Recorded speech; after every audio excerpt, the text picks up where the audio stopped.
आज हम लोग इस वीडियो में कॉमन नाउन के बारे में जानेंगे।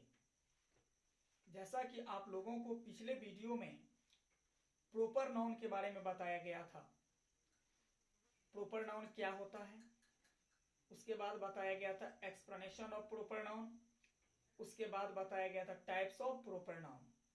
लेकिन इस वीडियो में आज हम लोग कॉमन नाउन के बारे में जानेंगे पूरे विस्तार में। आइए हम लोग देखते हैं कॉमन नाउन। दूसरा नंबर में है कॉमन नाउन।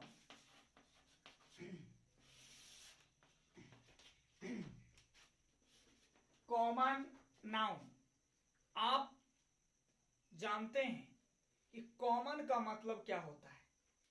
कॉमन का मतलब होता है सामान्य और नाउन का मतलब होता है संज्ञा, यानी ऐसा संज्ञा जो समान तौर पर सबके लिए प्रयुक्त होता हो, एक वर्ग के लिए प्रयुक्त होता हो, उसे कहते हैं common noun.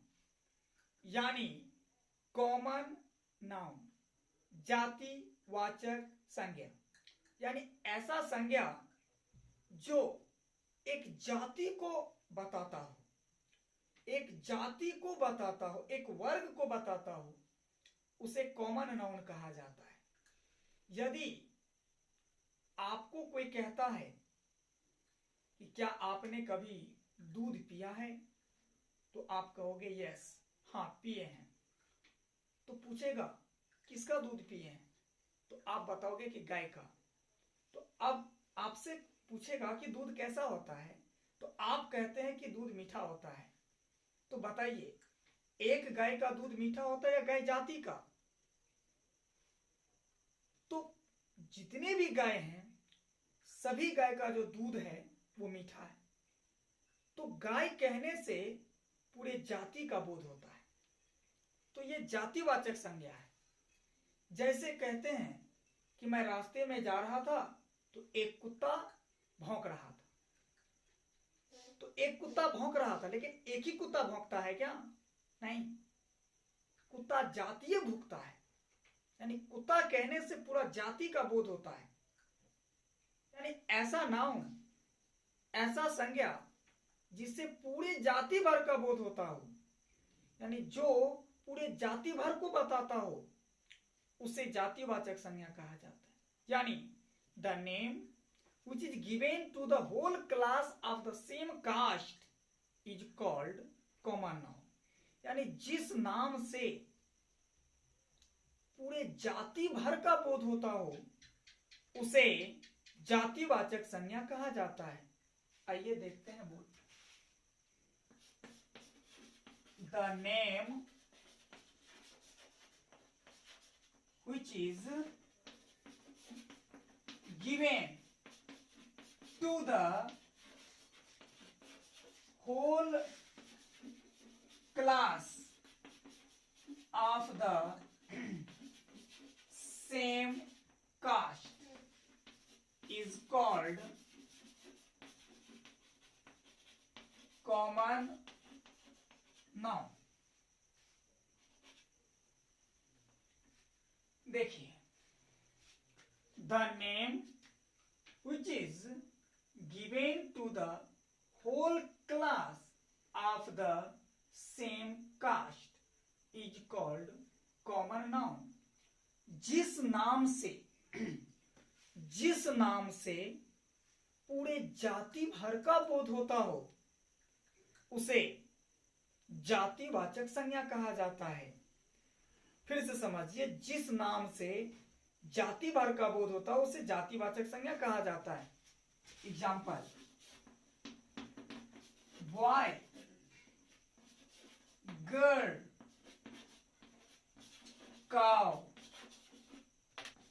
Dog, cat, etcetera. अगर बॉय कहते हैं तो बॉय जो है ये पूरे जाति को इंडिकेट करता है। गर्ल कहते हैं तो गर्ल जाति को इंडिकेट करता है। काउ जाति को बताता है, डॉग जाति को बताता है, कैट जाति को बताता है। तो यानी ऐसा नाउन जो संपूर्ण जाति को बताता हो, यानी जिससे जाति भर का बोध होता हो, उसे जातिवाचक संज्ञा कहा जाता है।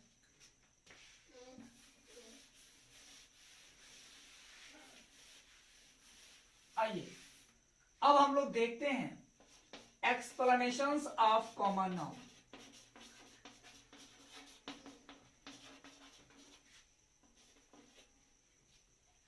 Explanations of common noun. Explanations of common noun का मतलब होता है जातिवाचक संज्ञा का व्याख्या। पहला, समानतः कॉमन नाउन सिंगुलर में प्रयुक्त होता है।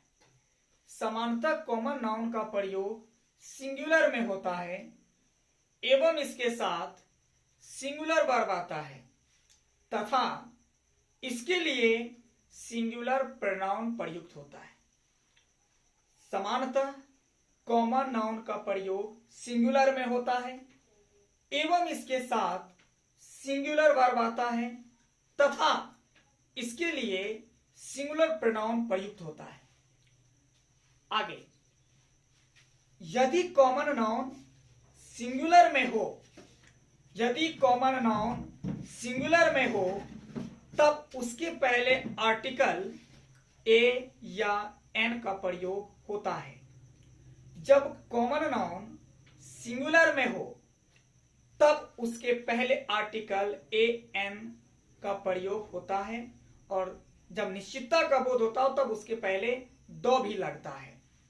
जैसे देखिए, a boy is dancing, a boy is dancing, एक लड़का नाच रहा है। लेकिन बॉय, बॉय जो है ये लड़का जाति को बताता है तो ये कॉमन नाउन हो गया, लेकिन है बॉय तो बॉय मतलब लड़का, इसका मतलब सिंगुलर है तो इसके पहले आया ए। यहां पर ए बॉय का मतलब हो गया एक लड़का। तो मैंने कहा था कि जब कॉमन नाउन सिंगुलर में हो तब उसके पहले आर्टिकल ए एन द का प्रयोग होता है। तो यहां सिंगुलर है इसलिए आर्टिकल इसके पहले क्या आया, ए। एन क्यों नहीं आया वो तो हम लोग आर्टिकल्स में पढ़ेंगे। तत्काल समझिए कि बॉय, बॉय में ब आता है, ब जो कंसोनेंट है, इसलिए इसके पहले ए लगा। यही अगर इसका उच्चारण वोवेल से होता, कोई वोवेल से उच्चारित होने वाला अगर नाउन रहता तब उसके पहले एन लगता। तो यहां ए बॉय तो सिंगुलर है इसलिए यहां पर वर्ब भी सिंगुलर आया। आगे देखिए, girl is doing her duty. अब देखिए गर्ल, गर्ल मतलब है लड़की, तो लड़की तो सिंगुलर हो गया और लड़की से पूरी लड़की जाति का बोध होता है तो जातिवाचक संज्ञा है, सिंगुलर है। और ग तो ग वोवेल से उच्चारित नहीं होता है, इसका उच्चारण है ग जो कंसोनेंट है, इसीलिए इसके पहले लगेगा ए और ये सिंगुलर है इसीलिए वर्ब भी सिंगुलर आया। और मैंने बताया था कि इसके लिए प्रोनाउन भी सिंगुलर आएगा। तो यहां देखिए हर जो है ये प्रोनाउन है जो लड़की के लिए आता है और वो सिंगुलर है। आइए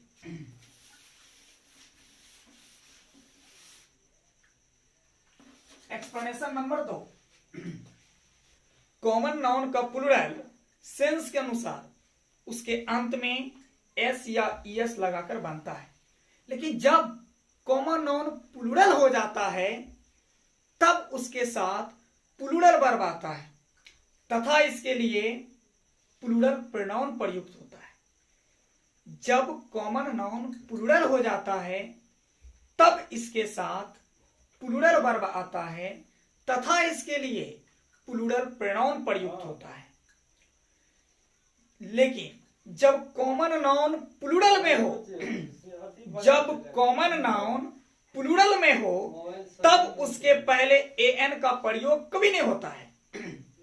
फिर से समझिए, जब कॉमन नाउन प्लूरल में हो, जब कॉमन नाउन प्लूरल में हो तब उसके पहले आर्टिकल एन का प्रयोग कभी नहीं होगा। लेकिन जब उससे निश्चितता का बोध होता हो, जब उससे निश्चितता का बोध होता हो तब उसके पहले आर्टिकल द लगेगा, तब उसके पहले आर्टिकल द लगेगा।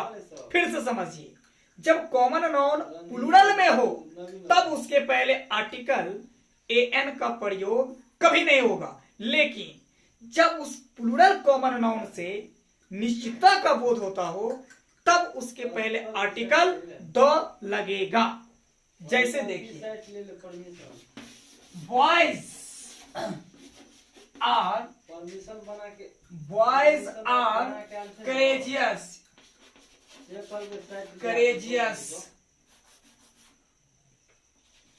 बॉयज आर करेजियस, लड़के साहसी होते हैं।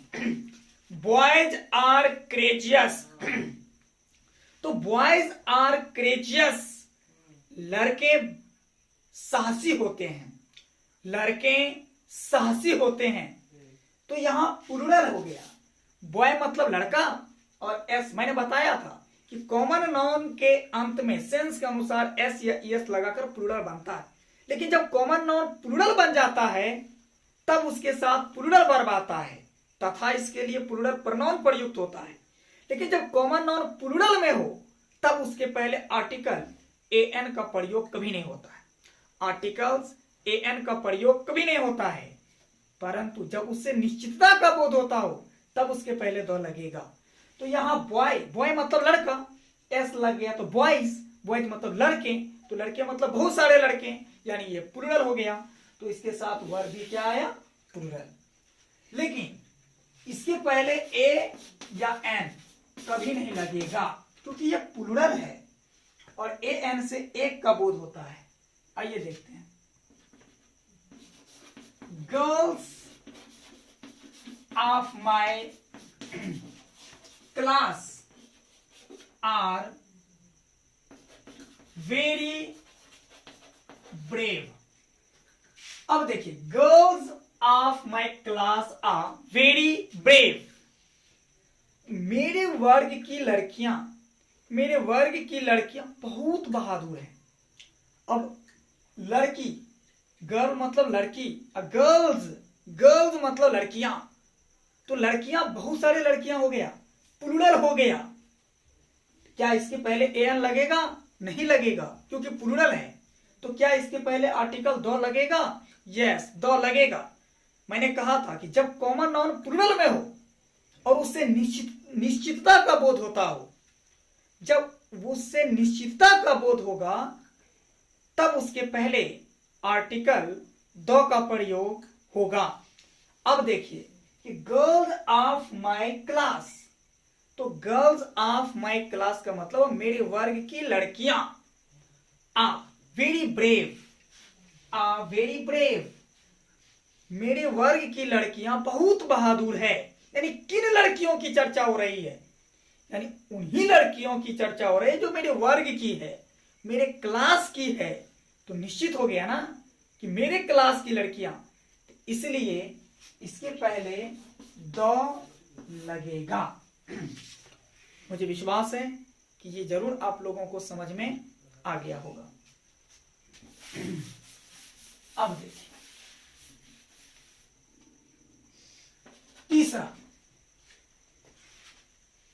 यदि कॉमन नाउन के अंत में, यदि कॉमन नाउन के अंत में पहले से एस नहीं लगा हो तब उस कॉमन नाउन के साथ एपस्ट्रॉफी, यानी एपस्ट्रॉफी एस, एपस्ट्रॉफी एस लगाकर जेनेटिव केस बनाया जाता है।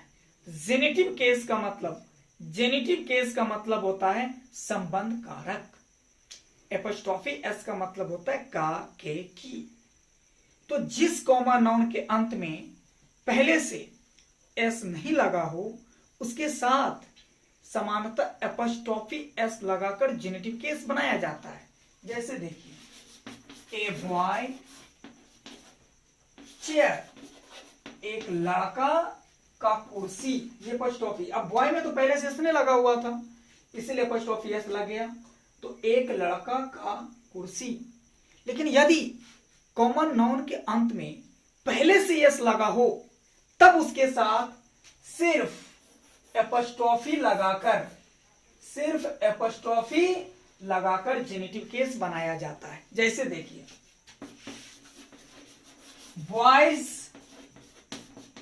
हॉस्टल, तो बॉयज हॉस्टल। अब देखिए, बॉयज में पहले से एस लगा हुआ है, ऑलरेडी एस लगा हुआ है, और हॉस्टल है, तो बॉयज मतलब लड़के या लड़कों, तो का मीनिंग तो कुछ होगा ना, इसमें सिर्फ एपॉस्ट्रोफी लग जाएगा। बॉयज हॉस्टल अब हो गया लड़कों का छात्रावास। मुझे लगता है कि आप लोगों को समझ में आ गया।